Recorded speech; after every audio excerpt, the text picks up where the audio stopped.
welcome to the Atheist Experience. Today is Sunday, September 2nd, 2018. I'm your host, Tracie Harris, and with me today is co-host Phil Session. Woo! Hey, Tracie, how are you? Good, how are you? Doing very well, very well.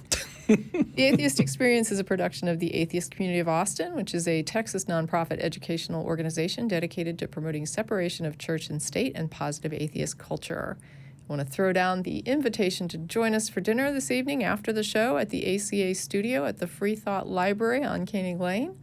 And just a note that I have been told that we're going to be having Indian food this evening from Nasha. Oh, cool. I had no idea. I found out just recently. So you have some announcements as well. Oh, sure. So as you've been hearing on shows in the past, we have our back cruise coming up in September. So just later on this month, September 22nd, we'll have Mandisa Latifah Thomas will be here, our guest lecturer there. So it'll be at the Trinity, I think it's Trinity Methodist Church, if I'm not mistaken, on 4001 Speedway here in Austin. And so Matt will be giving us a little show early on the day from 10 a.m. to noon. He'll be giving us his version of his Magic and Skepticism show. And then we'll have a small break, and then Mandisa will come on from 2 to 4 as the keynote address. And, of course, at 6 p.m., if you haven't bought your tickets for the back cruise already, I'm so sorry we already sold out. And a lot of people were super bummed about that. But it's going to be an awesome time out there on the back cruise at 6 p.m., very sharp to be there on the docks. Please don't be late. Don't be that person. Yeah, because there is no contingency to get you on the boat once it's launched. Yeah, once it's there, it's kind of it. So be early if at all possible, especially if this is your first time there. If you kind of feel your way around to the docks, because it's not necessarily as clear as you would want it to be, but just be early. Just be early. I would suggest that. I did want to give a shout out to, in case they're watching, they should be watching out there, Joseph and Sherry. As a matter of fact, I was talking with them earlier while I was packing things for the Austin Atheists Helping the Homeless this past Friday. They were doing a live stream, and we're just kind of hanging out on this side. So I want to give a shout out to them, just a random little tidbit. And I guess beyond that, I guess there's no other volunteer things that are happening in Austin. Nothing on this month. The Bat Cruise was taking care of a lot of that. If you're in the San Antonio area, next Sunday with the Freethinkers Association of Central Texas, we should be building another ramp in San Antonio, which will be awesome. It'll be very hot, very humid, I'm sure, but it's always a good time, and there's a lot of people that need those ramps out there. So we'll be gearing up to start doing more here in Austin here soon, hopefully in October. We'll be jumping back on that ball for people that want to actually jump out there, for people that are low-income or disabled residents in Travis County. So there's a lot of that going on. What else? Well, today was the Helping the Homeless giveaway. This morning at 9:15, right in front of the police station at I-35 and 8th Street. It was very hot. It was so humid outside. I was completely drenched after all that. But we had coffee, we had Kool-Aid as well, which was super awesome. Like, it went over very well. But I'm not sure if it was the holiday or something that was going on, but we served over 273 bags of items given out. I posted the pictures online already, and it was just a sea of humanity coming through. Our lines, the coffee lines, the clothing lines, all that kind of stuff. It was just, I posted one picture trying to get the entire kind of width of it, and you can see both of the lines full on both sides, and it's snaking around the corner as well. And so I'm not sure if people went in from out of town or something was going on, but it was the largest crowd that we've ever seen out there. It was massive. It was absolutely massive. To a real need. Yeah. And luckily we had enough supplies to kind of back us up. At least we did run out of some items, but most things we were okay. But the coffee was obliterated. Like 4 gallons, it was out of there. All 5 gallons of the Kool-Aid also gone. And that was still with maybe 20 minutes left of the giveaway to do. And so it was just like, I'm not sure how we kind of prepare for this. So we're going to have to do some thinking about that to try to see if this is going to be a constant thing. Is this going to be the new norm that we need to start preparing for? Because we were kind of ill-equipped to handle such an amount of people. But it was a massive response, and I'm just not clear as to why. So I guess we just have to see what next month brings. It'll be on October 7th, the day after my birthday. As a matter of fact, will be the next giveaway. So kind of see what goes on then. But it was a blast. So thank you everyone that came out on this side. We had like 30 volunteers working both sides. Like we had about 12 tables or so total out there. It was just. I'm so grateful that you guys are out there, but at the same time, it's just kind of heartbreaking that that this is how it's being handled. You know what I mean? That there needs to be more of a robust response, I think, from official channels. Yeah. Because this is not how this should be. No, and it's not. It was never supposed to be like this long-term thing. But there's so much need that's out there, and I know that the City of Austin does have programs. They have social workers that are there. They have the City of Austin Housing Authority, which helps get people into some housing. Like even the City of Austin owns some buildings themselves. They own some units, and they also contract with private owners as well to kind of section out some units. And this is completely separate from the federal Section 8 type of program. But there is a waiting list to get into that. And so it's just like, you're waiting to get in this program. Well, how long is that wait? Well, it's just going to be a year plus. And what are you supposed to do in that interim? Right. Getting up to that point. And then the Salvation Army can only take in so many people before they kind of shut the doors because they can't handle but so many inside of their doors. And so it's just a lot of need that's out there, and it's grown so much from the time that I first got involved and started helping with the coordination of the group, where it was serving maybe 50 people max, something like that. And it's such a far cry away from that. It's something else to see, to be perfectly honest. Like even the feminine hygiene products, we had Susanna from I Support the Girls, which is a national organization that provides feminine hygiene products and gently used bras to women that are low income or experiencing homelessness. So she was out there and she gave this whole pack of pads to this lady, and she was so happy. She gave like a high five to Susanna behind the counter because she didn't expect to get quite that much coming from her. But we had so much to give out, so it was just like, here, take this whole bundle of them. And she was super grateful. And giving out hair grease was the thing. I gave out the rest of my personal supply to someone that needed it because we just didn't have enough hair grease to go around. So I just gave the rest that I had, and I'll pick up some more back in San Antonio. But yeah, the need is out there, and we run off of donations and volunteers. And so I'm so grateful for the ACA, for the ACA volunteers that come from here, folks from Austin Oasis. So if somebody wanted to donate. Then if you search either on the Atheist Community of Austin channels when I post the event, or search Austin Atheists Helping the Homeless on Facebook or online. The website is there, so it'll have the link to the wish list. It has the donation link to people, because some people it's just easier to send in the money, and that makes it easier for me to be able to go out to like Sam's Club, for example, to buy something that you can't get on Amazon, like the water, 45 waters for $3. Like it's very hard to beat that anywhere else, including like Amazon can't even come close to that. Okay. And so it's an amazing thing. Same thing with hair grease. The dollar store really has a line on that, better than Amazon can provide. And so having that fund those funds along with the wish list really help on that side. But it's an amazing experience, and it was this morning. As hot and humid as it was, I'm sitting here inside versus others I understand that are out there. And so shout out to the person who donated 200 of microfiber face towels as well, which was amazing. It was amazing. But anyway, let me get off my soapbox. I don't think it's a soapbox. I think it's just explaining what's going on. It's an unfortunate situation. It's you're handling it, I think, as well as you can. But it's just overwhelming. It is. And I hope that's not the norm. I hope things aren't getting worse, is my biggest fear. I'm hoping that it's just word of mouth is spreading, and more people are just coming like, oh, we should come out here on this day, and this is going to be happening. It's that type of thing versus the actual population that's in need is growing in that. And this is in the middle of downtown Austin. This is not in the boonies or some far away thing. This is in the middle of downtown, right in front of the police station. That big banner you see on I-35 right there. So, well, this is a really good time, I think, to segue into our first call. Sure, go for it. We have Luke from Arizona who wants to tell you that secular morality does not exist.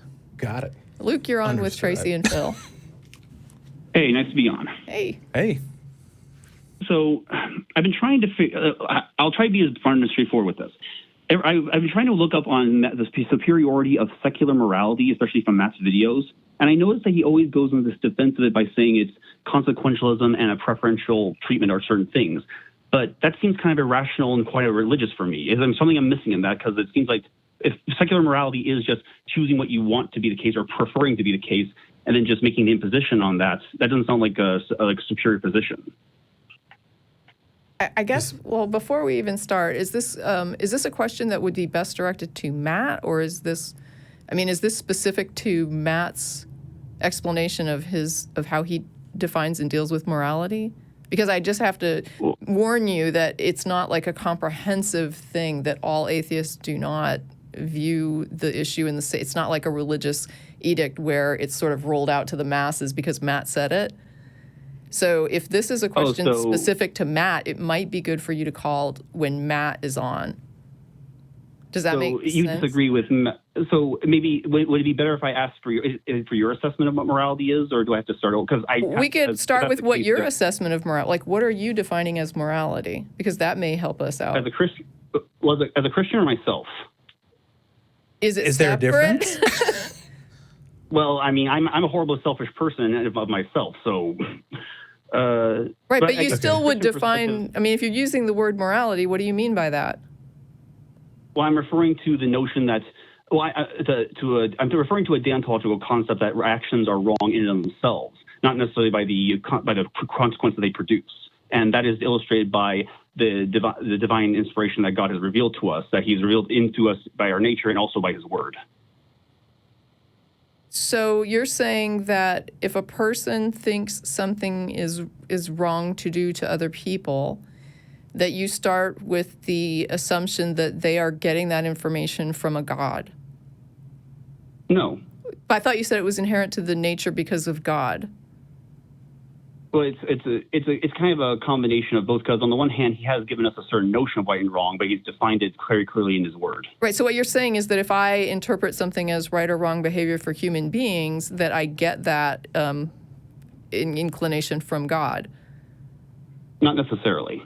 Okay. Then what do you mean when you're saying that we have this that in our natures somehow God has instilled this morality? In what way would that manifest, for example, in me? Well, there's a certain notion that human beings have a certain notion of justice and fairness, and we always have this idea that people ought to act a certain way. And we could try to extrapolate what that means just by what we want. But of course, because people are so individual and so preferential, there's no way to fully define it. And so as a means of providing for us, God has actually given us instructions in the Word. Okay, so, but I guess then, so I understand what you're saying about, like, He's given us the written instructions, like generally the holy text would be what people are describing depending on the religion. But I want to make sure that we're clear when you're saying that there's like something about the nature of a person. What are you it sounded originally like you were saying God instilled that into human nature, and then it sounded like when I interpreted that way you were saying no, that's not what I'm saying, that it's more about this book because people are all different. So I'm having a little bit of trouble when you say that. I guess I should clarify.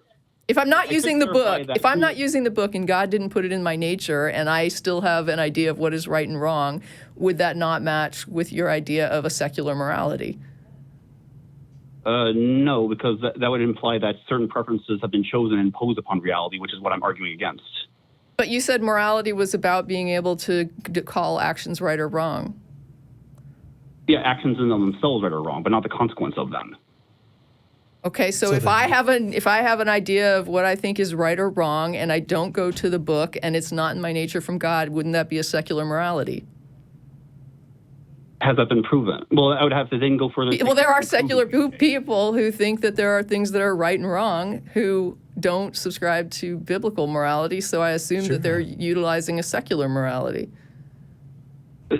So is the basis of that like what they choose to be true? Who cares? What you're saying is that morality is about having a concept of right or wrong about actions in and of themselves, and I'm saying that there are secular people who have that, and they are not using the Bible to get that, and if God didn't put it into their nature, wouldn't that constitute a secular morality, which you're saying does not exist?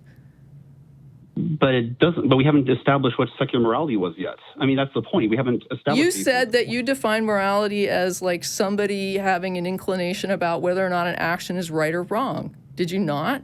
Regardless of the consequence. In correspondence to God. That's what I said.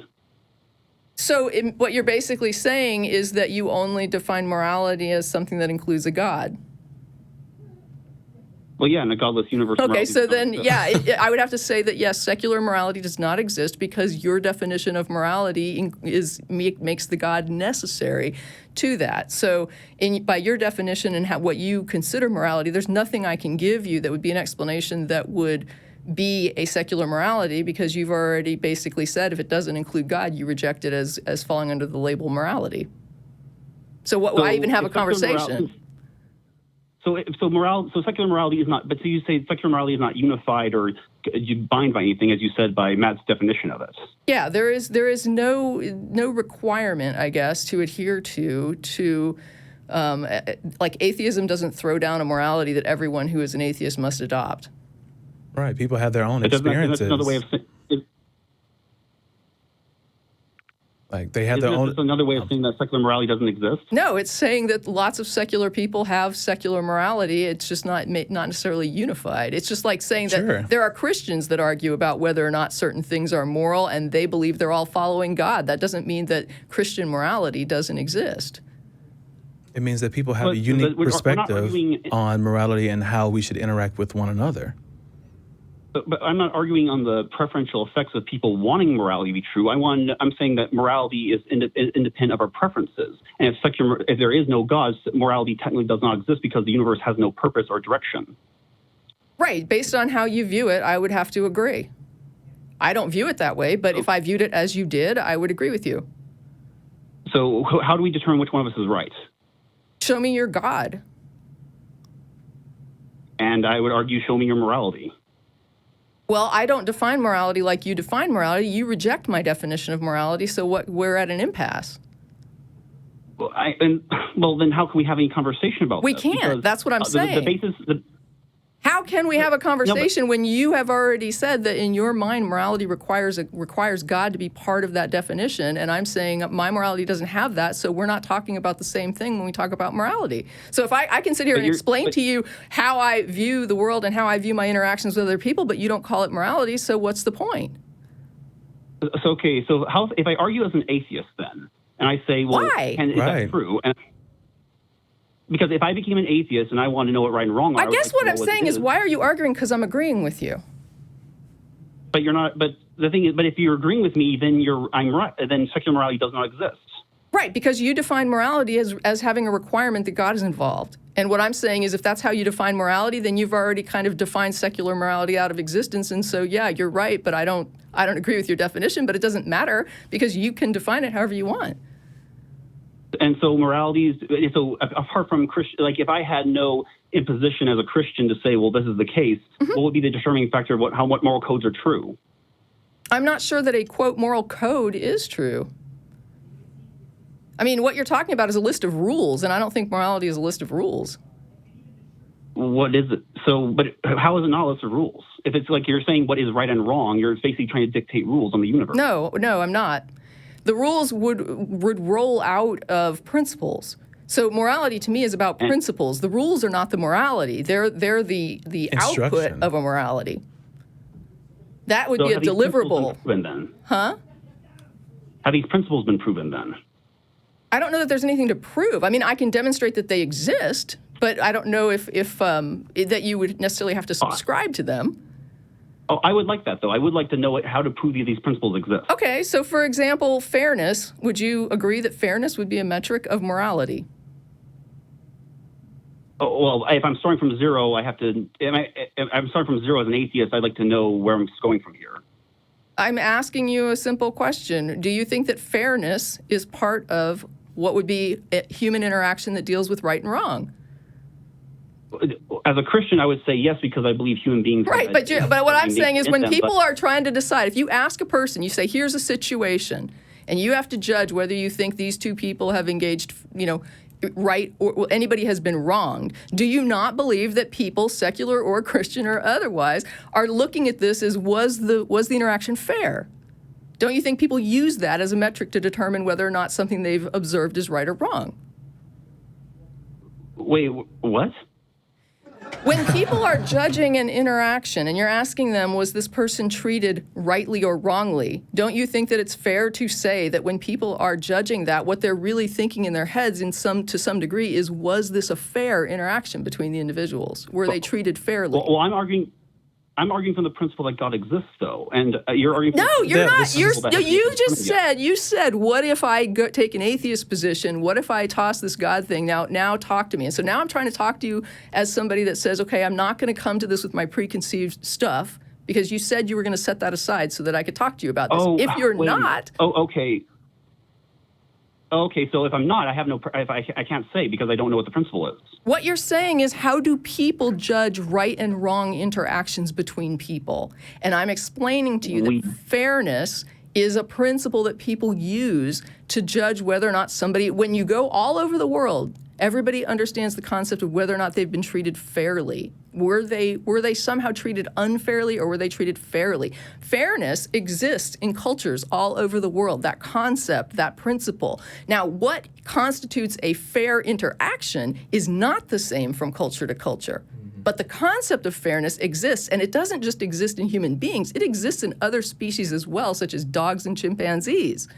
So when we are judging morality, for example, there are animal behavioral psychologists whose job it is to determine whether or not other species employ morality or moral traits.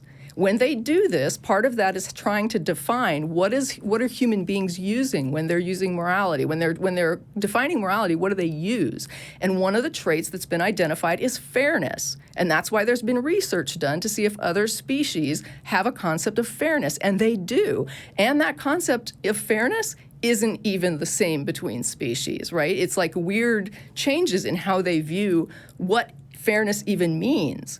So what I'm saying is, fairness has been identified by people that research morality to see if it exists in other species as a moral metric. Fairness exists, you can measure it, and it is something that people acknowledge as part of how they judge whether or not an action between human beings is right and wrong. This is not difficult.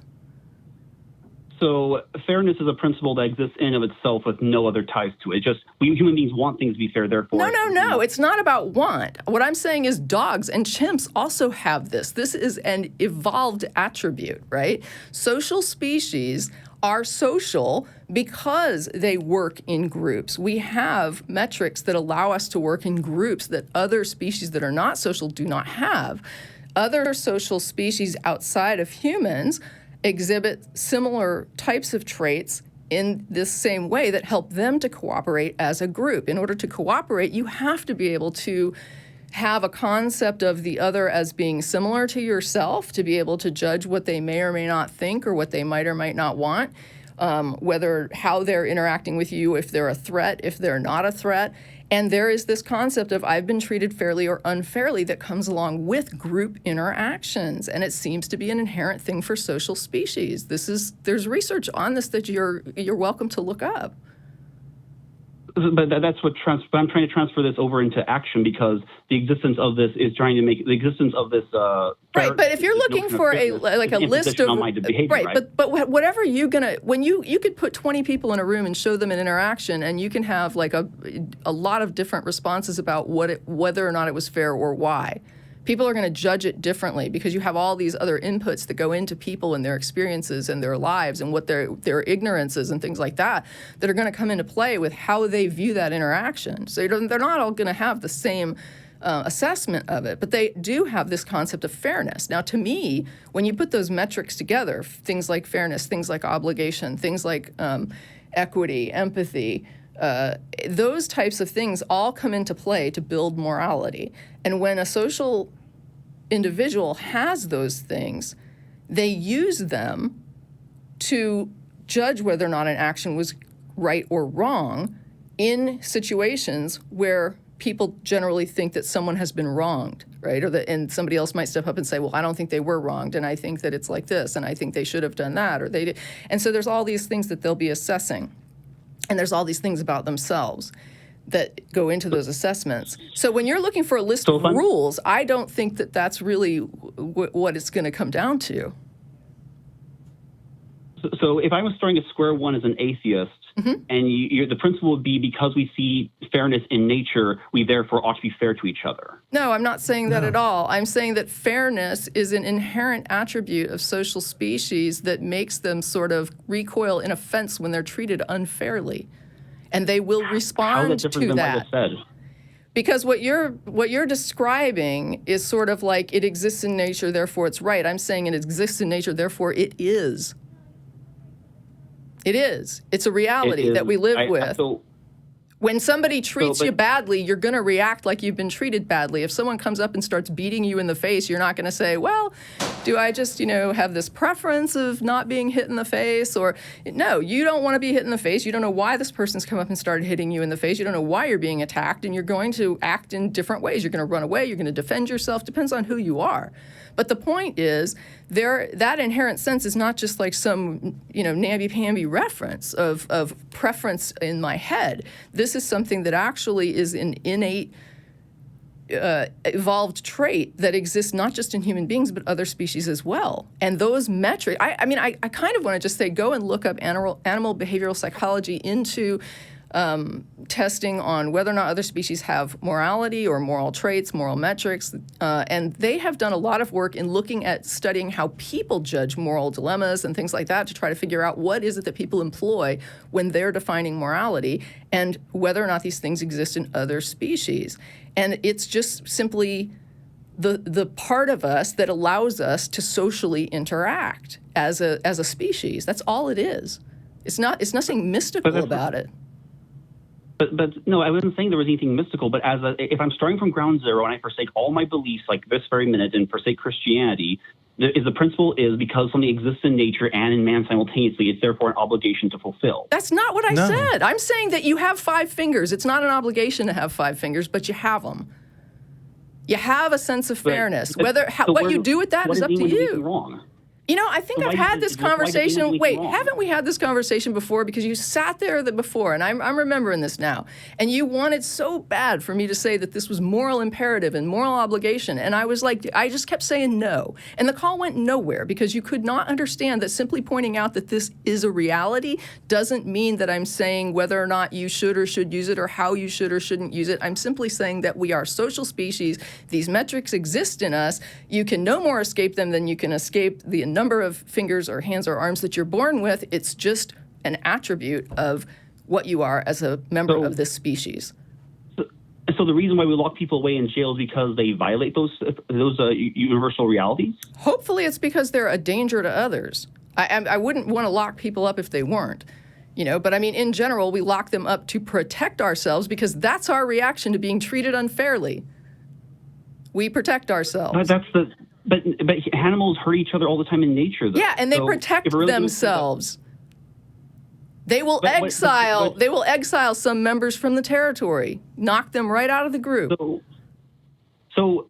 if I am starting over as an atheist, I should do things because. What do you mean starting over? No, you're not. I'm not telling you what to do. I've already said since the beginning of the call, look, I can't do this because we did this before on another call. And I'm not telling you what you're obligated to do. Even if you were an atheist starting right now, whatever, I don't care. You're going to feel offended when somebody does something that's unfair to you, when somebody robs you, when somebody beats you, when somebody mistreats you in a way that you feel like you've been mistreated. You are going to want recourse.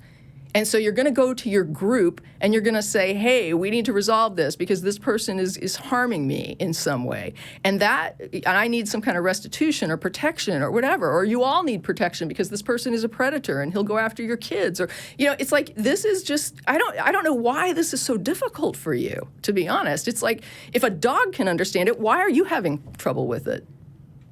So dogs now have intelligence to differentiate their actions now. Yes, you don't think a dog understands when it's behaving in a way? I mean, you can definitely. How do you think dogs are trained? Before human beings? Wait, because if I'm starting over as an atheist, I need to know these distinctions. It's the principle that because it exists in nature, I therefore must keep it. So is your? I'm not telling you that you have to do anything. This is the part I don't get. Where do you hear me telling you that you have to do something? And this is the reason why I say secular morality doesn't exist, because morality implies that you have. No, because what I'm saying is that if you want to be secular and not have a morality and not use your moral metrics, you don't have to. But if you want to use them, then you are secular and you do have a morality. Why is this hard?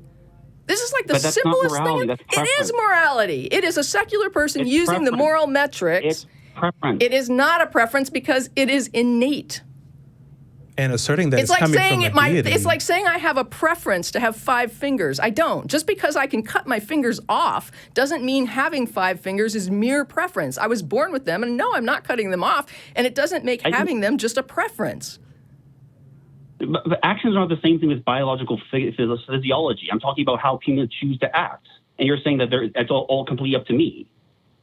Ultimately, it is. But if you choose to act in ways that disregard the moral metrics, then you're not acting morally. If you do act in ways that do incorporate the moral metrics, by definition, you are acting as a moral agent.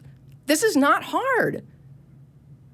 But if I am acting as a moral agent, there is right and wrong behavior. There is right moral behavior and wrong moral behavior. Right. Correct. And you will have an idea of what you think is right and wrong. Will you not? Not really, no. You won't. I don't know what to tell you. So Luke is gone. I can't do this anymore. So we're going to next. Do you have anything to add? I feel like I didn't give you much of an opportunity, and you're the one that does the volunteer work and all the you're the good-hearted. Well, no, for his, as you mentioned before, for his definition of secular morality, a guide was necessary, and I think, like as you were talking about the different things that make up our morality, our empathy for others, the sense of fairness, and how that's how we interact in a society, that all of our laws are kind of built around that portion, like speaking of jail and all the other kind of stuff. But I just think I didn't think anything that you would say, I'm not sure he would ever accept, because it didn't come from a deity. Therefore, how do you know it's right? I think that he was so stuck on that. He is looking for a list of do's and don'ts. Right. He's not willing to accept that morality is complicated and that you need to use judgment. I think that's what throws Luke into, a void. Is that, oh my gosh, you have to use moral judgment. And so what's funny is, when you're basically trying to argue that if you're using moral judgment, that you're not a moral agent, and that you can only be a moral agent if you're not using moral judgment, that is so messed up. But that's religion, right? That's authoritarian religion for you in a nutshell. Yeah. Don't use your moral judgment. That makes you so much more moral. To just follow this list of rules. Don't question it. Don't ask where it comes from. And that's the other thing. It's how do you know that your moral code, that your list of rules is actually moral if you don't use your own judgment to assess it? Because it changes and morphs over time. And if you're wrong, holy cow, you could be doing all kinds of horrible things and not even realize it. Yeah. Moving on. So we've got now Andrei in Cardiff, UK, and you are on with Tracie and Phil, and you're going to talk to us about the benefits of religion and society. All right.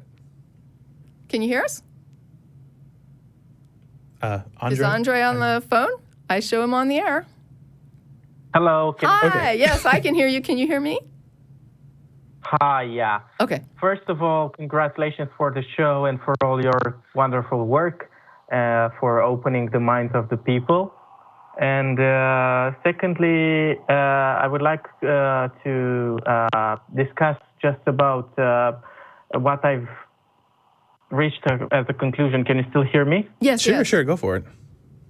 Yeah. So basically, I've reached the conclusion that religion done its part. I don't know, in the first centuries when it was needed, because people were behaving. We didn't have so much spiritual growth as we have today through all the science and technology and discoveries, and we didn't have that much understanding of the morality. And religion was useful in the first centuries, but now it's more of holding people down and preventing them from flourishing. And I agree with that. But the thing I wanted to debate with you is the family, because religion is, through all its means, like, okay, don't have sex before marriage, have one partner for life, and all this kind of things. They encourage the family that is according to even to the sociologists, the basic unit of the society. And I was wondering, how do you view this point? I don't think that. I think there are many societies that don't have sex before marriage. There are societies that don't understand the concept of marriage, and there are definitely societies where there are multiple partners. I mean, there's all kinds of models. I'm kind of confused by why you're choosing like very specific things and basically saying that is somehow more beneficial than any of these other models that have been used in human cultures through history. Right. I don't know. It's because according to many sociology studies, family is regarded as the most important social institution. Well, hold on, though. I mean, are we talking about socialist studies of Western culture, where these are the family units, as opposed to other cultures where they're not? Okay. I thought like the family is a concept that is applied globally, not necessarily just to Western cultures, and I didn't. The concept of family the concept of family is a global concept, but what constitutes a family is not the same in every culture. It doesn't manifest in the same way. Right. But I mean, there are some societies, for example, where people are encouraged to have sex with multiple partners. And I don't know that that's really a problem. And in fact, there are some benefits that are endowed with the children because a lot of the partners come together to act as parents to the child, which is, by some research, has indicated is actually beneficial to those particular children to have more adults that are invested in them as parents. So I think there's other models. Right. I mean, I'm not going to, but I guess my idea is, if you were going to talk about a benefit of religion on family, I don't think I would go for this is again, like with the last caller, the list of rules. I don't think the list of rules necessarily how to do it. Families are flexible, right? And so when you're dealing with where I thought you were going to go with this is interesting, because I gave a talk on family values, religion and family values. Yeah, I know. I watched your talk. Congratulations for it. And thank you. And one of the things that I did differentiate during the talk, and hopefully it was in the one that you watched, I did say that there were different types of religions, and that not all religions were harmful to families, right? That there was a particular type of religious structure that was harmful. Yeah, let's say I was just talking about the modern Christianity, not about any other religions. Right. Is there a particular reason to focus on that one? But I mean, I'm okay with that. But still, the issue that I was dealing with in the talk, for example, was that we still have many modern forms of Christianity that are very authoritarian, right? That tear families apart. Right. And then we have other forms of Christianity that are very liberal, where they basically encourage family development. And if somebody doesn't subscribe necessarily to the religion, you don't throw the child out of the family. You still love them. You still care about them, because the religion isn't actually like absorbing the family as a tool to support the religion. That's how I described it in the talk. I said that some religions use families as a tool to support and promote the religion. Other religions allow families to use them as a family bonding experience, right? So it would be no different than when your child, I think the example I used in the talk was your child plays soccer. And so you take the family to go to the soccer practice or the soccer game, and you all participate in the soccer game. We're going to go and we're going to support, little Sally in her soccer match tonight, and we're going to go watch it and have some popcorn and enjoy the game. And so the soccer becomes like a bonding experience. But if Sally said, the next year I don't want to do soccer, nobody would be like, Sally, you have to leave the family now because soccer is the main thing. And so in that instance, the idea is that the family is using soccer because the kid likes soccer. She's into soccer. She plays soccer. They like soccer. They all bond over soccer. And then if she doesn't want to do soccer, then you find something else to bond with her. And maybe one of your other kids still plays soccer, and you still go out and support that other child. But, Sally just doesn't play anymore, and that's okay. But there's other, some religions are like that, but other religions actually want to tear a family apart unless everybody subscribes to everything about the religion in the same way. And that's where I kind of thought you were going to go with it. But it sounds like where you're going is like the actual Christian construct of family being somehow superior to every other cultural construct of family. Not necessarily. What I was thinking about is that every child who grows up, and I'm talking this from my own experience, I think it's good for the child to have both a female model and a male model through which he or she develops. And all the rules enforced, let's say, or encouraged by religion or by Christianity, whatever, let's say they act in a way that that encourages the parents to stay together at least up to the age where the child or the children are mature enough to make their own choices.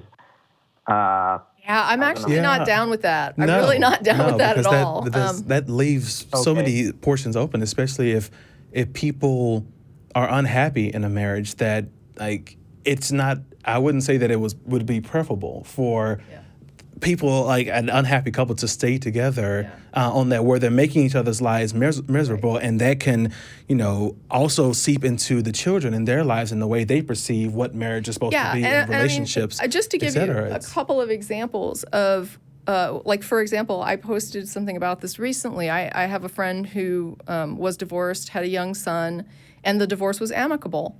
And the son was fine, right? Like, both parents were good to each other, good to the child, and they raised the child with the child knowing that each parent still loved him. And I mean, think about it in terms of, like, what if your spouse dies and you're like a single parent? Then what do? You have to give your kid up to somebody who has like two parent, male, female house? No. People can be good parents even in all kinds of situations. But then I also, when I posted about this, somebody posted and they said that they were sadly in a situation that they didn't feel like they could leave because they felt like it wouldn't be amicable, and they felt like there could be problems if they tried to initiate a divorce and raise the children, because that was not going to be a happy situation based on who they were as a family.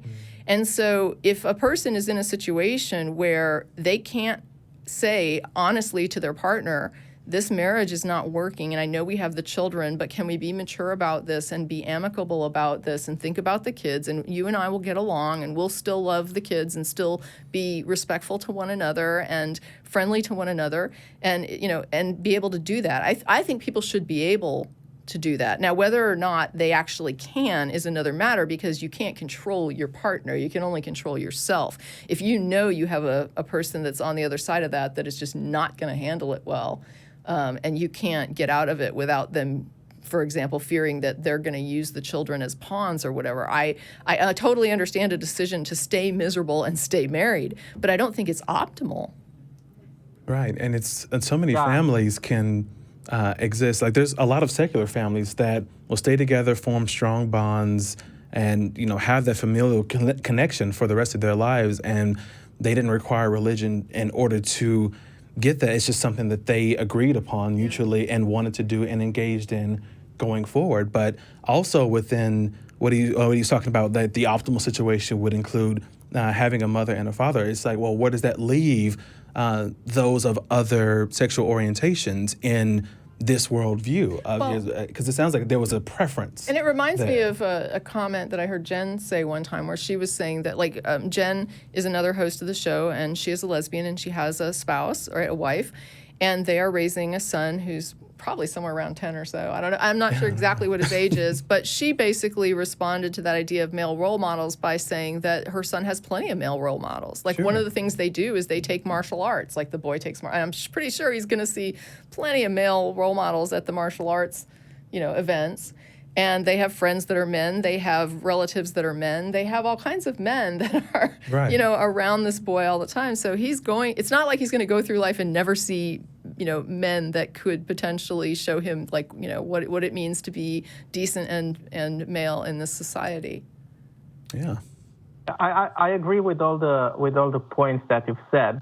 My point was actually that religion encourages people, and especially young people, to form, this is just my opinion, I don't know, it might be biased on the culture I was raised in, because I was born and raised in Romania, which is, I think, the most religious country, at least in Europe.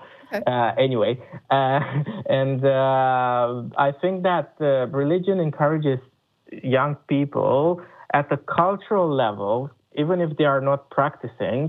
I don't know, it's a cultural thing transmitted from generation to generation, to form a family, like, okay, get a partner, establish a stable relationship with a partner, and try to cooperate together and not be promiscuous. That's what.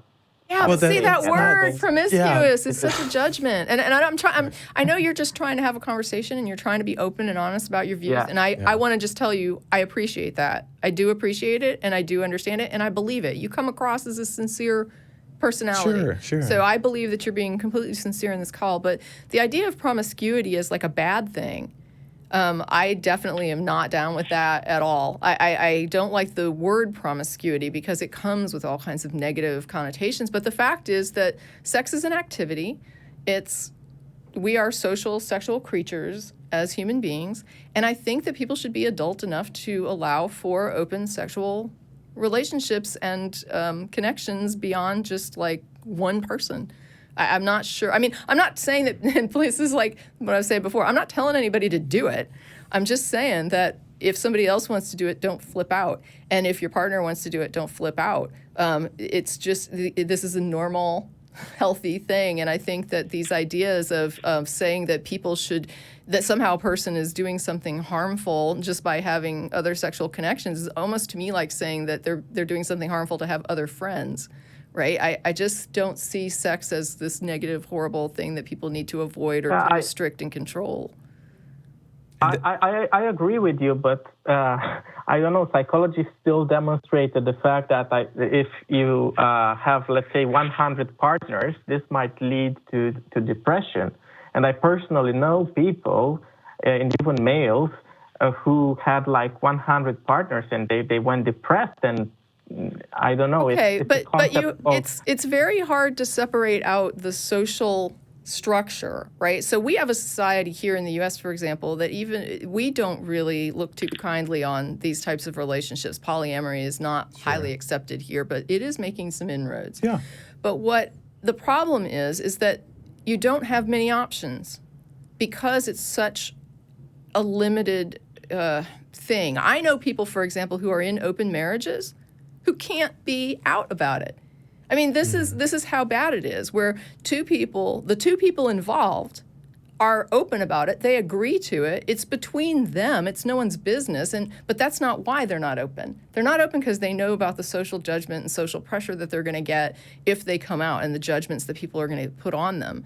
And so when you have to hide and live this sort of restricted lifestyle where you know that you're in a minority that's being judged harshly for something that you're doing that isn't even really harmful, that can make you not happy to be so marginalized in the society. It's almost like when people would talk about trans or gay children having higher levels of depression, right? And you kind of have to look at that and say, well, look at how they're treated, right, and look at how they're viewed socially. And you kind of have to take into consideration that when somebody is marginalized, that's going to lend to their unhappiness. It may not be that their activity of having multiple partners is what's making them unhappy. It could be that the social judgment and pressure that's put on them and the restrictions about what they can and can't have in this society are kind of bummers, right? That put a big damper on your capacity to be happy in what you want to do.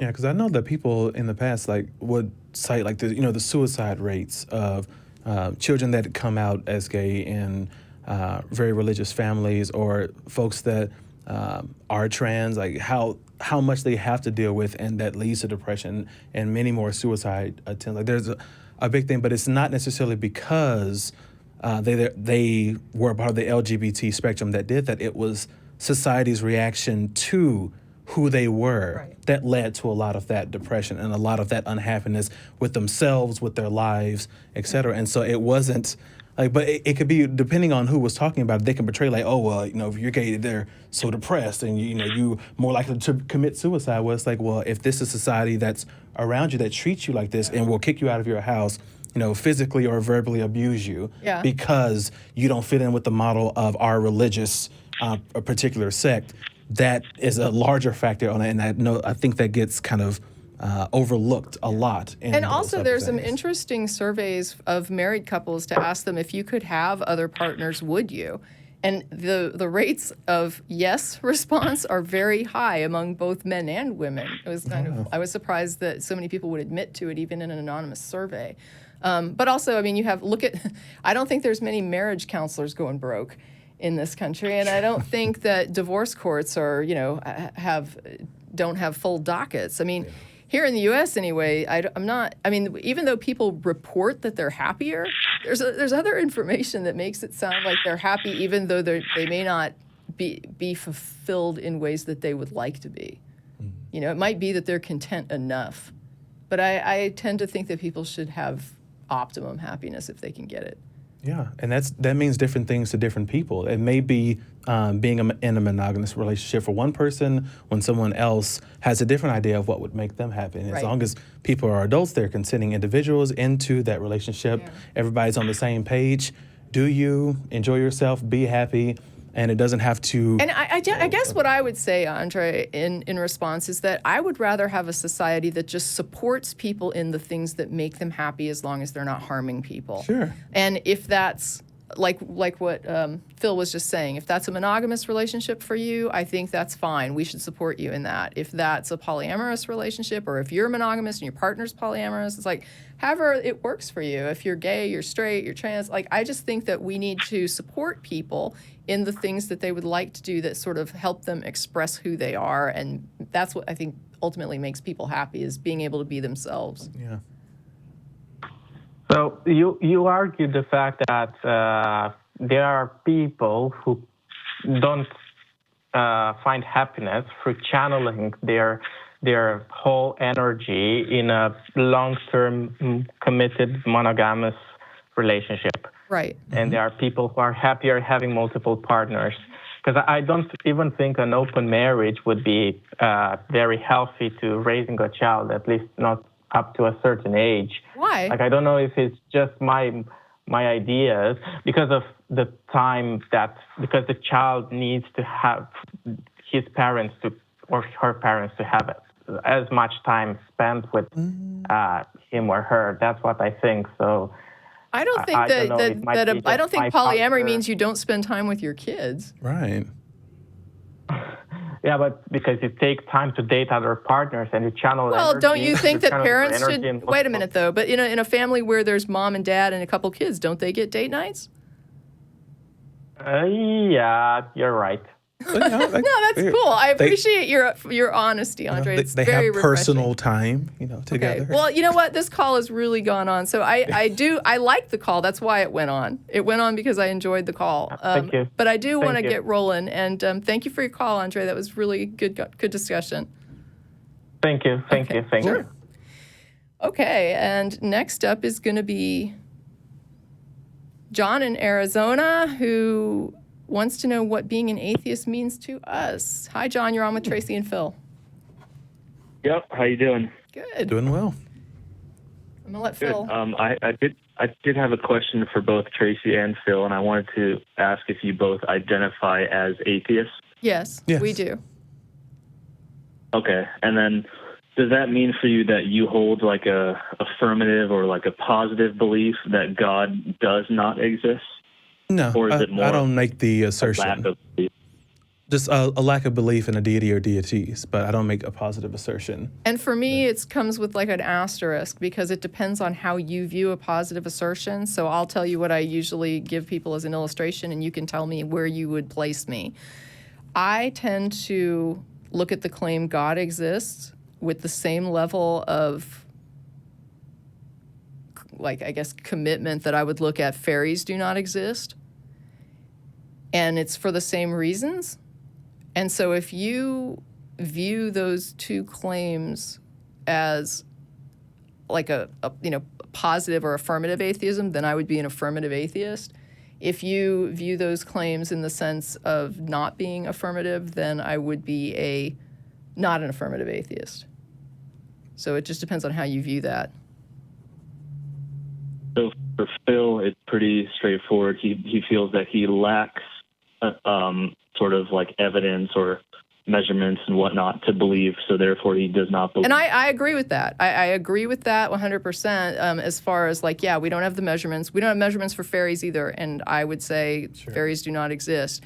And if somebody showed me one tomorrow, I would say I was wrong. Yeah.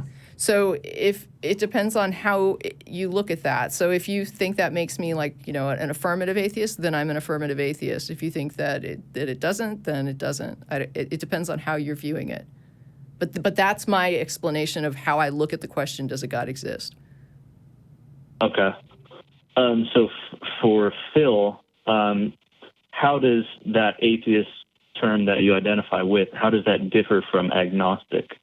Well, I identify as an agnostic atheist. That's the full breadth of my definition, because I have a lack of belief in a deity or deities, so I take the atheist label, but I don't make a claim to knowledge regarding that, and so I take the agnostic label also in front. And I know there's a lot of different ways that people define that for themselves. Like there's a lot of variation out there in how people identify, and people can identify themselves however they would like. But for me, like one portion goes into, like I had this discussion, I think at a convention or something like that, because, when you say you're an atheist, you say you lack a belief in a deity, then it depends on, what is your definition of a deity that you're given?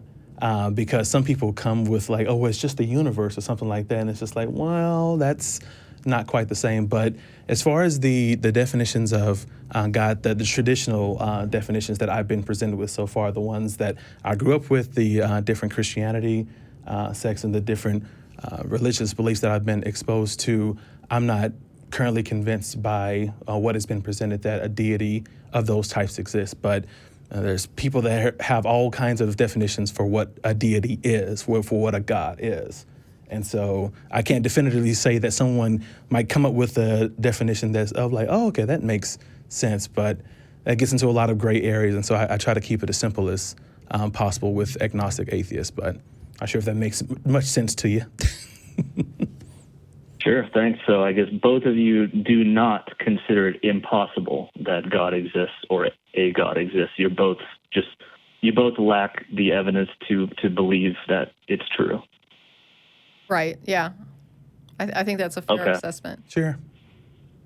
Okay, and then if I could, just sort of my next question I have is that, do you think belief is a choice, or do you see belief as sort of like a forced result of the sum of the evidence and the thoughts out there? Or can you control your conscious thought to believe that God exists?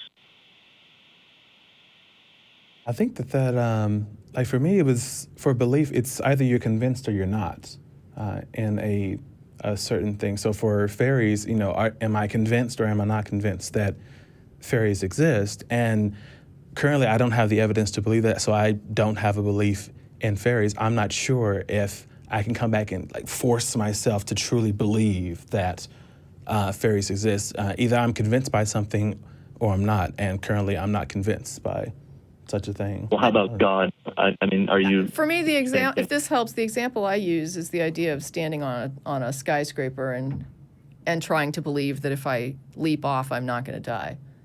I don't think I control that belief. Mm-hmm.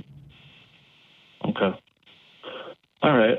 How about if you never receive that evidence that you're looking for, whether it's like an eyewitness experience, like you see God or God is measured somehow or something like that.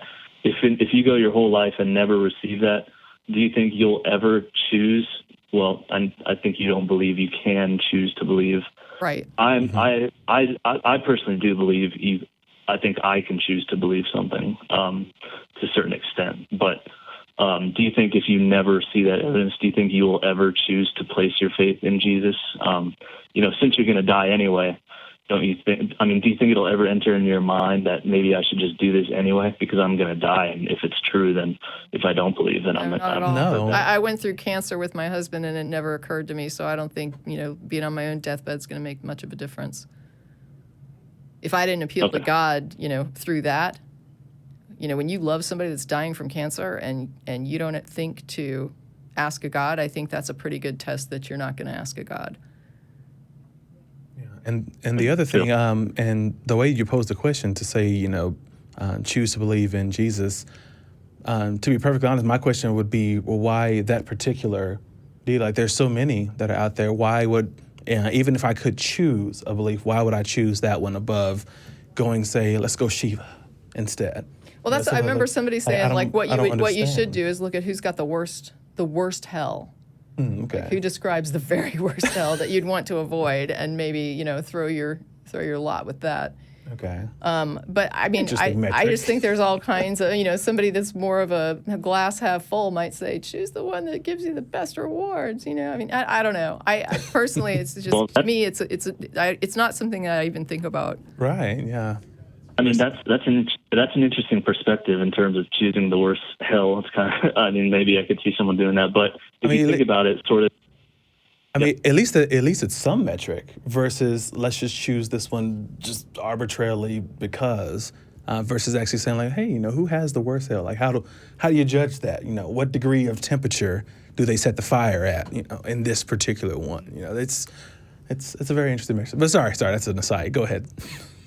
Well, for me, there is the factor of the Holy Spirit, which I believe in, which is something that actually gives a Christian, when they're truly saved, the ability to discern truth from not. And I don't know that other religions even have that. In fact, I doubt it. But what I was going to say is that you could look at the fact that You could discern truth through the Holy Spirit? Is that a thing? Yes. Okay. How many siblings do I have? Not about everything. It doesn't make you psychic. Oh, it doesn't work that way. Okay, so it's limited. You can discern limited truth. It has its applications, but what I was saying is that in terms of which how many? Like, I'm curious now. Like, how much does that manifest, and how reliable is? Yeah, how this do you truth know that discernment? something that you get from the Holy Spirit is actually truth? Like, if you get conflicting messages from somebody else that gets messages from the Holy Spirit, how do you guys, like, what is it, arm wrestling, or how do you figure it out? Old school duels. No, I suppose it would depend on the situation, but what I was trying to say is that you asked sort of how do you choose which religion, and the thing is the three most popular are all sort of based on the same kind of, you know, Abrahamic idea, and they claim to worship the same God, and all three acknowledge the existence of Jesus. Two of them don't believe that Jesus is the Son of God and the Lord, but, you know, which religion is the most popular around the world?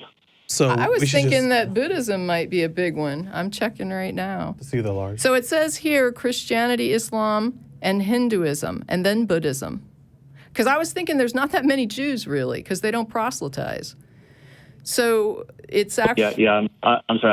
I didn't mean to say that Judaism is the third most popular. I believe Christianity and Islam are, but I was saying that Judaism is based on the same Abrahamic principles. Yeah, but Hinduism and Buddhism aren't, and folk religions rank next.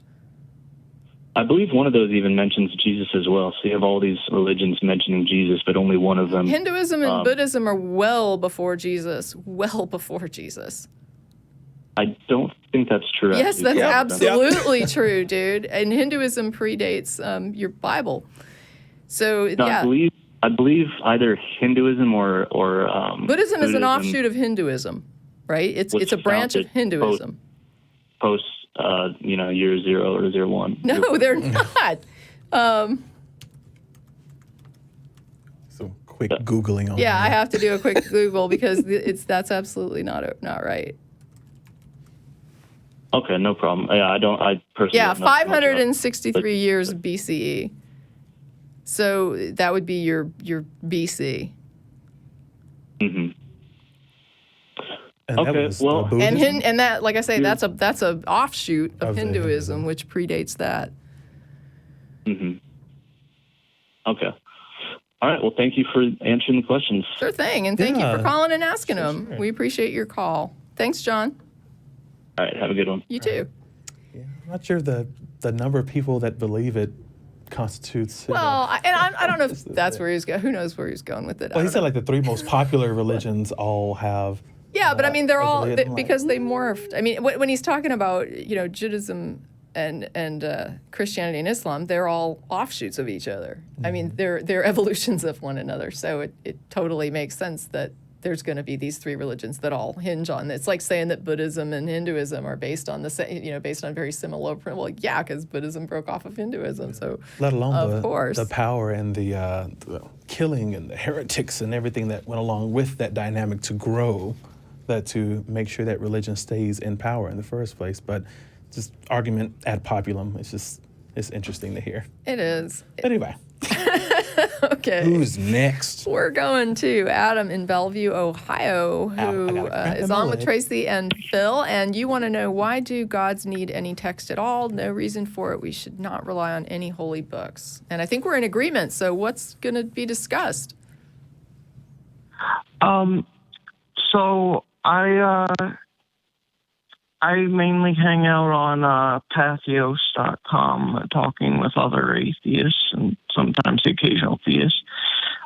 This developed from, I've been an atheist since about 2013, and so I've watched a lot of debates. And the other, where this came from is I had someone I worked with who, I can't go into real details about them, but sure, they were kind of dishonest, and they'd say that our supervisor, had said this, and so I'd need to do this that would, obviously benefit them. And they'd get really angry whenever I say, well, I'll check with the supervisor, because obviously that's not what they were saying. Okay. So I treat God the same way. If you're telling me God is saying this, or that I need to read this holy book or this apologetics book, well, I'll go to the source, because you're not telling me some fundamental force or elusive cryptid is, out there somewhere. You're telling me a person like you or I, who can have memories and wants and desires, stuff like that, is actually still alive and is omnipresent, like they're here right now. In which case, there's no reason to use a book. Correct. They'd never, cool. They'd never have a need to use that technology. Yeah, I say all the time that it's like the book can make all kinds of claims. The only way to check them is to compare them to a god. Mm-hmm. Otherwise, you're just telling me claims. All right. So that's basically all. Well, Okay, I cool. think we're in hearty agreement. Sure. I just wanted to,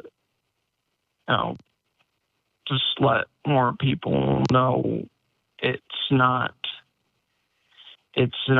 because you're, not arguing the right apologetics to try and get me to believe.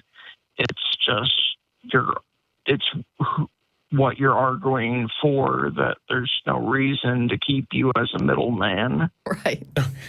What does God need with a starship? Right?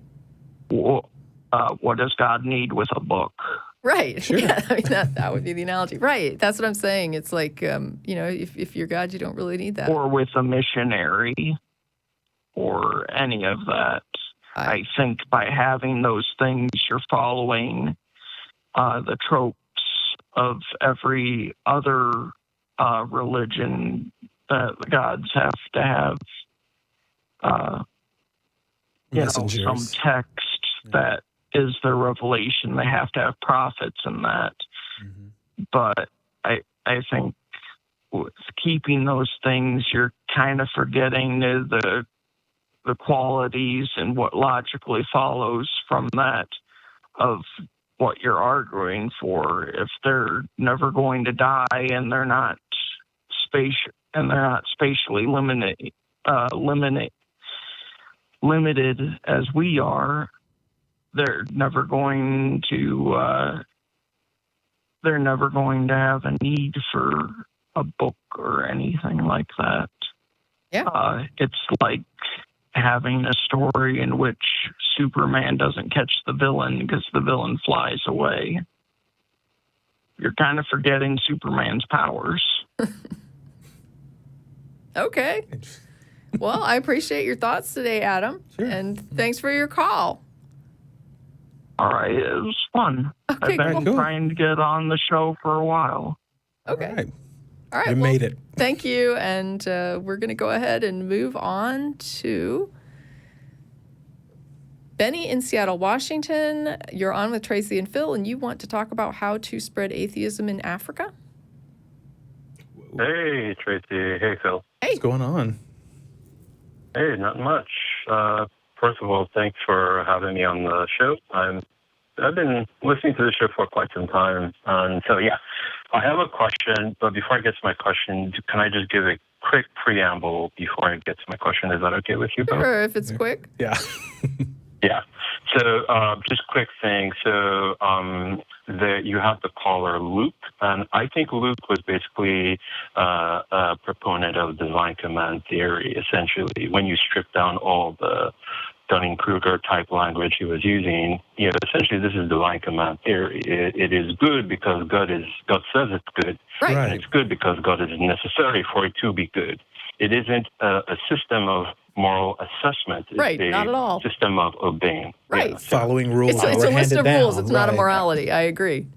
Yeah, which is kind of interesting. But anyway, so like the note on the call screener that provided to you, basically, I was born in a country called Nigeria on the west. It's in West Africa. But I moved to the United States when I was 17 years old, and I'm 35 now. Get a but lot I've of been correspondence from atheist for- princes there, I think. Oh, Lots of princes.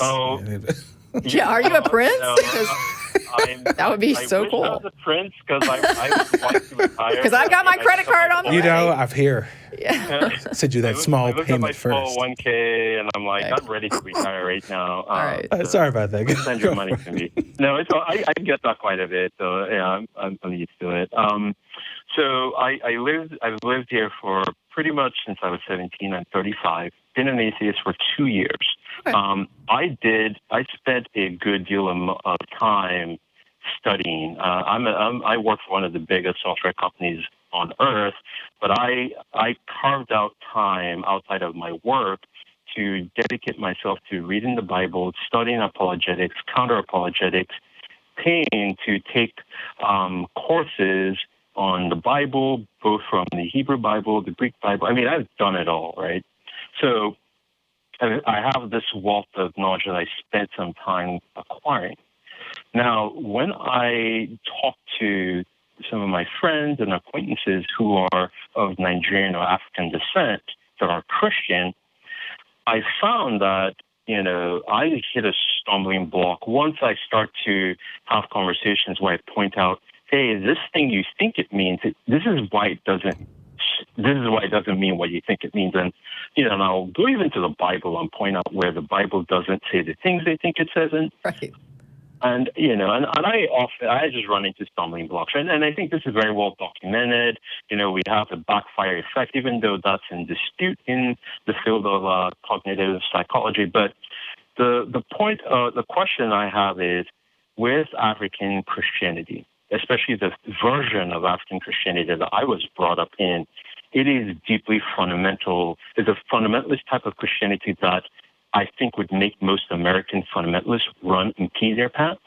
So trying to pierce that bubble with logical arguments or basically like what you do on the show, it is very difficult. It is not impossible, it's very difficult. So I guess from your point of view, and I know you guys are just trying to build your infrastructure in Austin, but how would you recommend, or what do you recommend to individuals in other parts of the world that deal with a form of Christianity that is very, very, very, very, very fundamentalist? It is it is insane. How do you pierce that and explain, to people that there is an alternative path to view in the world and you don't have to accept these package of ideas and beliefs. Well, we talked a little bit about the call before the show because we knew that this call was coming up. And the question to us was, do you want to take the call? Because, is this even something you can react to? And I think initially our response was that, on a personal level, we really can't react to it. I mean, there wasn't much in the way of ideas like from Phil or I personally. I do want to give a shout out to Ahmed, not his real name, in Afghanistan, who had a similar question. He agreed to go ahead and drop that call because you were going to have this call on. And I think the responses would be somewhat similar. Even though you're talking about specifically Christianity, there are parts of the world where there are extreme religions that are not Christianities. For example, we all know that there are like Muslim extreme nations, right, that are where you don't find atheism very much, or where people can't be out an atheist, where they can't criticize the religion, where the religion is very, very tied to government policy. And I was put in mind of a group that's here in the U.S. called Ex-Muslims of North America, who deal with a lot of that kind of extremist culture. And I want to just sort of recommend them as a resource for people who have questions like this, because they may be able to help when it comes to how to cope or how to address situations in areas of the world that have this kind of extreme religion. The other thing that I wanted to say was for people at the blog to maybe give us advice or give us, the community. Be a resource. If you know something at the blog that you think would be helpful to this, I'm putting a call out. Go ahead and post it. I want to remind people that when you initially post to the blog, if you've never posted before, there is a delay while you are moderated. Once you are moderated, your posts will go up in real time. So if you go to post initially and you don't see your post go up, don't keep posting. It doesn't mean it's not working. And it could take a couple days to moderate. It's not like in an hour. So I try for a few days after the show to make sure to go in and check it and let those comments through. But I do want to say in that case, let's see, to you, Beni, that check the blog. Feel free to post to the blog. The blog address, let me just go ahead and give that out. freethoughtblogs.com/AXP. Yep, you got it. I'm familiar with the blog. Yeah. Okay. And there's also the Atheist Experience official discussion group on Facebook as well, where people can post questions on that and try to get some feedback on that side. So I'm not sure if you're on Facebook, but if you are, that may be a good question to pose in that forum to see. I mean, there's a lot of members in there. I think it's over maybe 100,000, something like that, members. And so not everyone may be able to help, but maybe somewhere in that, mass of folks, somebody may have a resource for you that we are not aware of. So that's the thing. I mean, it might be a little unsatisfying. We don't really have an answer for you, but we do have the ability to request people to supply resources if they're aware of them. And so we wanted to at least do that much.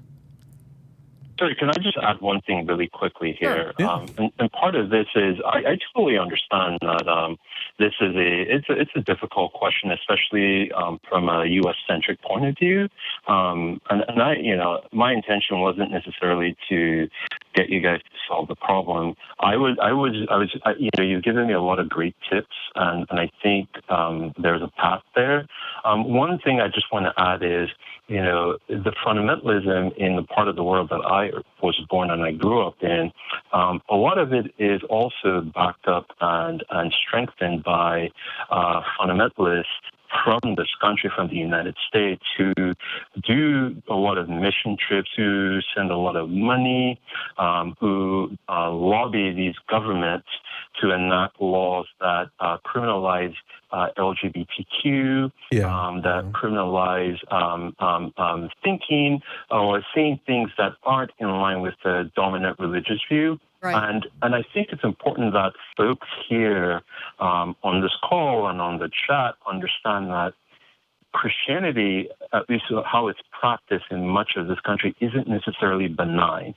There are consequences downstream that affect people that you may not necessarily have in your line of sight, but it is not benign. Even some of the more progressive types that send missionaries and people on mission trips, I have encountered them, and some of them have some really toxic really detrimental views that do rub off on these other cultures, and they are dangerous. And I hope that people take that seriously and find ways to resist that and at least push back. Yeah, that has been like an ongoing, you can go back, 200 years to the Americas and you're going to find the same thing.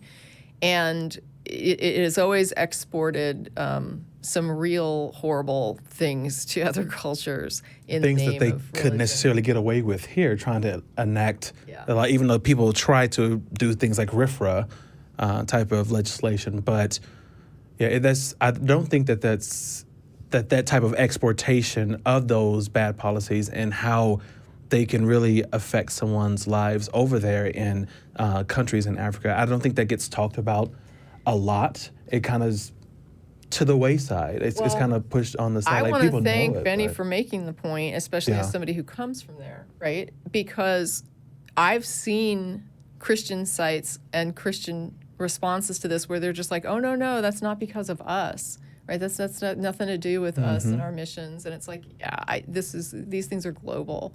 I mean, religion isn't operating in a box where all these different religious leaders are, independent. They coordinate. It's like you said, they're sending out missionaries. It's not like they just wake up on Saturday and say, hey, where are we going to send them, right? I mean, this stuff is planned out. It's funded. It's, this is a process. Yeah, and that's it. So again, thank you. I really appreciate what you guys do. And I hope you guys expand the portfolio shows and expand your reach. And hopefully one day you guys will have a trip out to West Africa and, go talk some atheism. That'll be cool. All right. Well, thank you very much for your call. Absolutely. Thank you. Going to be broadcasting on the moon. Going to really expand that reach out there. And we're moving on to some initials here. We have AQ from West Fargo, North Dakota. You're on with Tracie and Phil, and you want to know how to start atheist activism in your town. Hi, Tracie. Hi, Phil. Can you hear me? Yeah, you sound fine. Awesome. Perfect.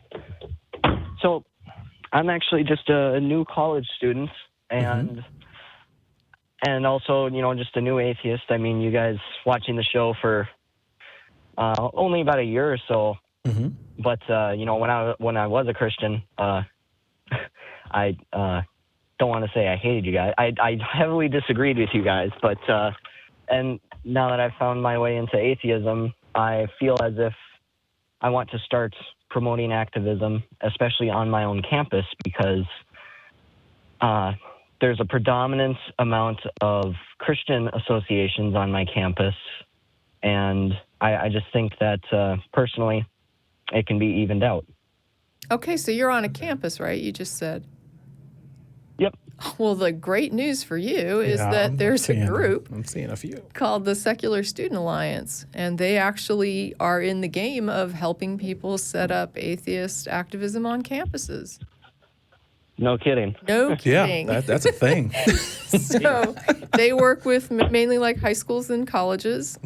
I will tell you, we talked about atheist activism and how to set up a local community in a taped show for Godless Bitches. So the GB 2.0, if you're not familiar with it, it airs every 2 weeks now. And we have one that is pre-recorded that's going to come out in a couple weeks where we deal with atheist activism. So you might want to check that show out. And also for Secular Student Alliance, one of the things we talked about that is a challenge is that because campuses are uniquely cyclical in the personalities that are there, so you're there for a few years and then you graduate and then other people are there. And so it's a big challenge for campus activism to maintain itself. So a group might start up, it might be really good for a couple years, and then it might just die out because the leadership and the people that are mostly into it aren't there anymore. So that would be one thing to kind of consider, I guess, and maybe they have some advice on that as well, about how to keep the continuity. Yeah, and even if sorry, go ahead. No. I was just going to say, well, that's a great resource. I'm glad I know about that now. But I'll let you continue there, Phil. Yes, definitely search the Secular Student Alliance. They're a national their national. If you search that on Google, you'll get to the big page, the big national page, and they should have some links there that you can actually email them and say, that you go to this particular school and you want to do this, and so that you'll start getting kind of that orientation information about what goes into it to see if that's something that you really want to undertake yourself, stuff like that. But I was also going to suggest, even if it goes to the point of you not actually wanting to start your own group, I just did a search on Google just to see like North Dakota atheist groups, just to see what was out there. And I see the Fargo Moorhead Red River Freethinkers group, for example. The Freethinkers of University of North Dakota are also there. North Dakota Atheists is also a group that I see. And so, you may not necessarily have to start your own group if you're near to one of those. And even if you do want to go ahead and start your own group, it's good to have some people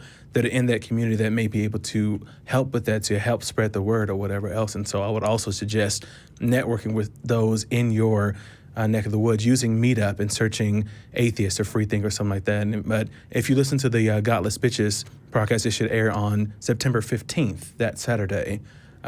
They kind of go over a list of some resources that you can go to kind of try to connect with other secular groups that may be out there and try to get some resources out there to help you so that you're not feel that you're alone in starting this and starting from scratch. And so you can have a little support there, because it's very difficult trying to build some things sometimes depending on where you are.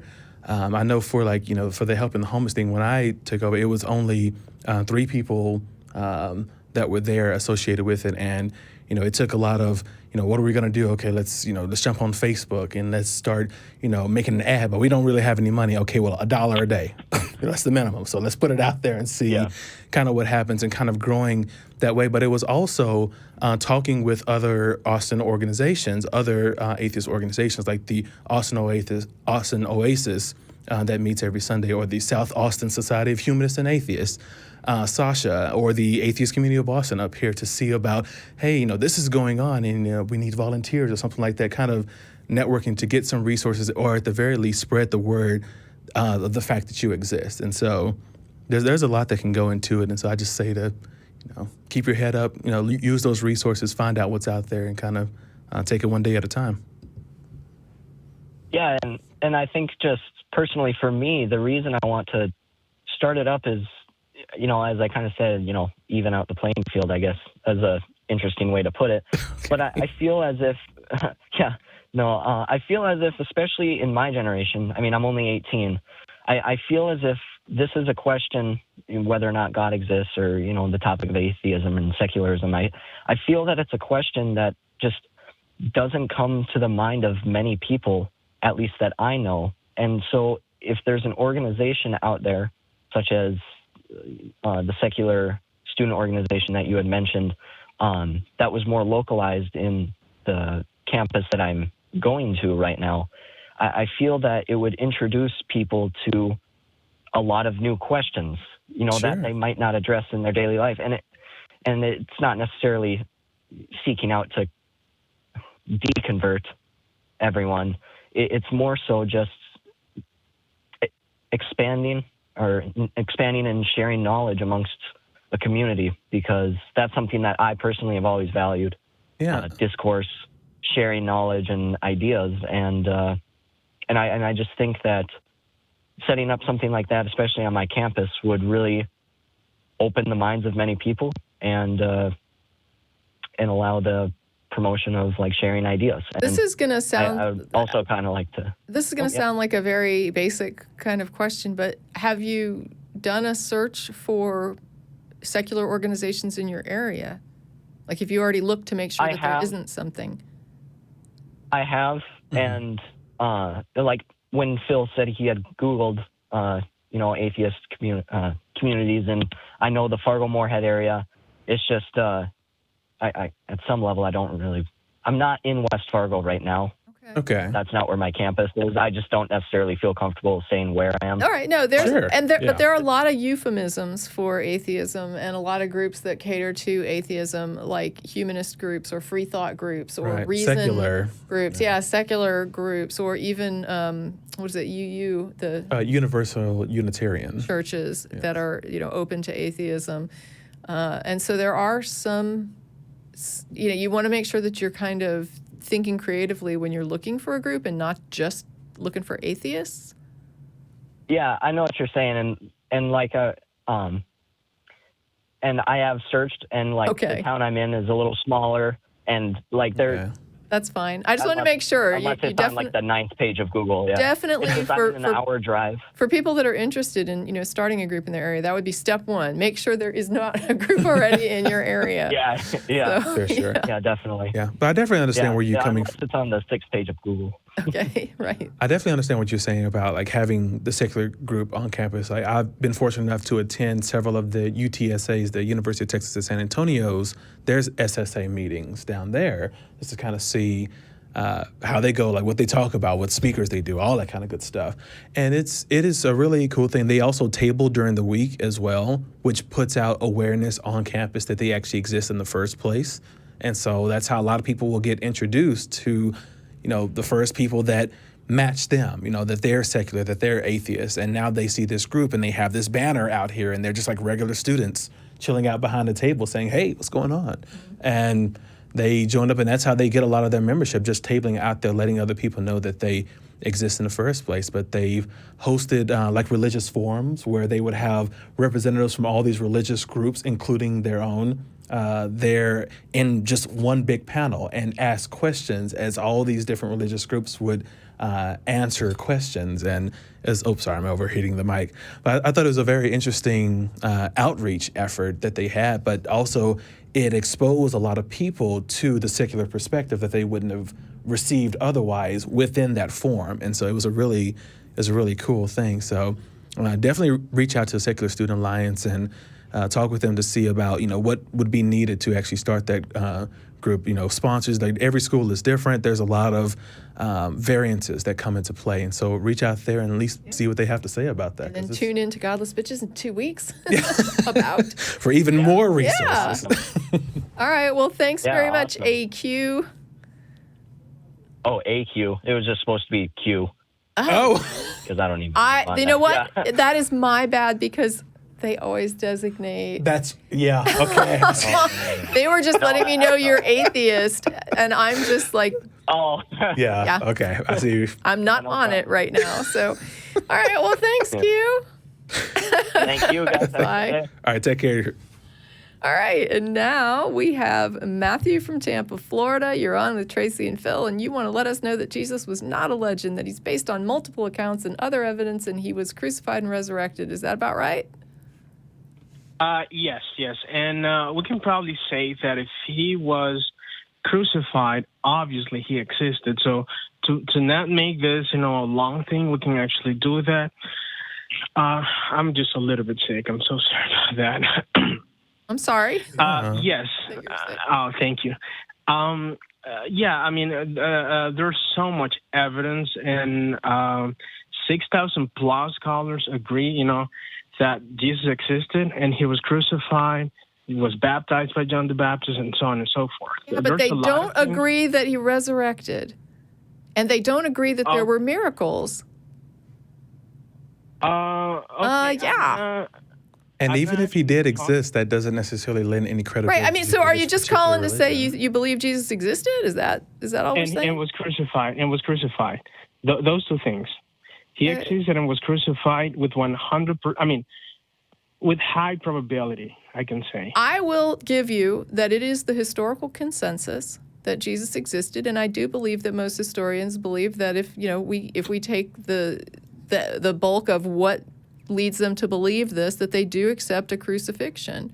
That's my understanding, and I might get flooded at the blog with people saying, no, it's not the historical consensus. And I do argue from historical consensus because I don't think that, the job of this show is to, challenge a consensus of a scholarly area of expertise. Yeah. Mm-hmm. So I'm okay with what you're saying, I guess, and I just wanted to let people know why. And I might not be like the biggest, Bible scholar, but what you're saying is what I understand as well.